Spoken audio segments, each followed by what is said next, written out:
กหนึ่งสวยพี่สวยแตกหนึ่งแตกหนึ่งแตกหนึ่งสวยพี่สวยแตกหนึ่งแตกหนึ่งอย่าไปนะบลงน่ากินอ่ะขอปืน อ้าวอยากได้ปืนเดี๋ยวให้ปาปืนเลยอ่ะAW ไปเลยเสียงขึ้นหนวกหูใช่ปะ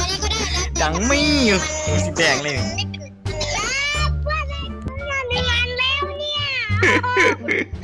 ได้ปืนก็ดีแจวเท่าว่าเราเพิ่งเดี๋ยวสิตามไอ้หำน้อยนี่ไปแล้วกันวอสลิงอีกวงไว้บุญกับสิไปนะรับ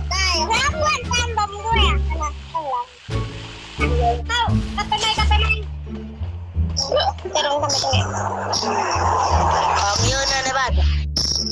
เล่นอยู่บนนั้น3 ปีคนเป็นรักแม่รักเตาะไงไปดูคนหลังเพื่อนเลยยังไม่ได้เลยโอ้ยเลย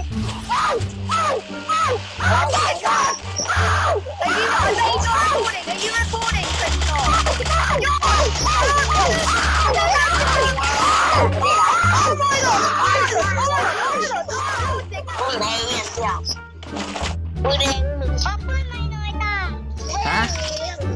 นี่เซลจะกระบอกว่าปืนอีกฮะอ๋อปวดหัวชิบหายเลยมาเอาเอาปืนอะไรวะอยากได้เอาไปเลยเฮ็ดป่านมีซีแคร์เนี่ยจะเอาซีปืนเลยมั้งฮะ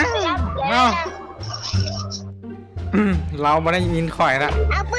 แต่ข่อยแบบเวลาอัดทีมันเขาจะฟังเสียงเอาไว้อย่างนี้เนี่ยนะได้ยินแต่เขาเจ้าแต่ว่าเขาเว้าไม้บ่ได้เนาะมันจะบ่ได้ยินเขาจะบ่ได้ยินเขาคันกูยิงได้กูยิงหัวมันแตกเดือนละมันจึงประแสบกูเปลี่ยนหายเล็กน้อยตอนนั้นหมอนี่ไม่อาจจะยังกับมูมันอะเป็นเปิดไม้เมามูมันอยู่จากนั้นพี่ก็ได้แล้วเนี่ยปืนแบบนั้นไอเด็กเฮียมันจะไม่ได้ยินเสียงข่อยเนาะเพราะข่อยอัดมือถือมันจะไม่ได้ยินเนาะ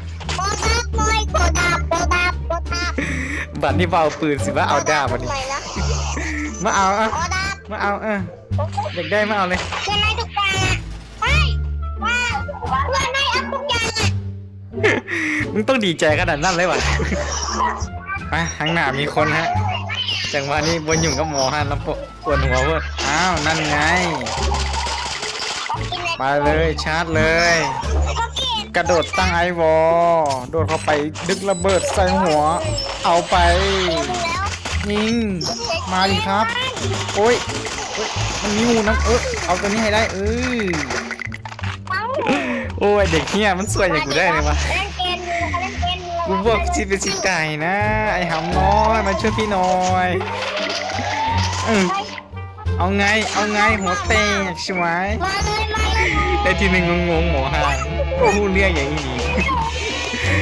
ก็คนตีนดีหมอนี่แต่การน่ะฮักน่ะตลกดีหมอห่างซี่ขอของอย่างเดียวขอปืนขอนู่นขอนี่หวังว่าจบเกมไปคงสิสบายหูละอ๋อยังล้มแซวอยู่หมอห่างเดี๋ยวจบกันไปแล้วเนาะต้องลากันไปก่อนแล้วบ๊ายบาย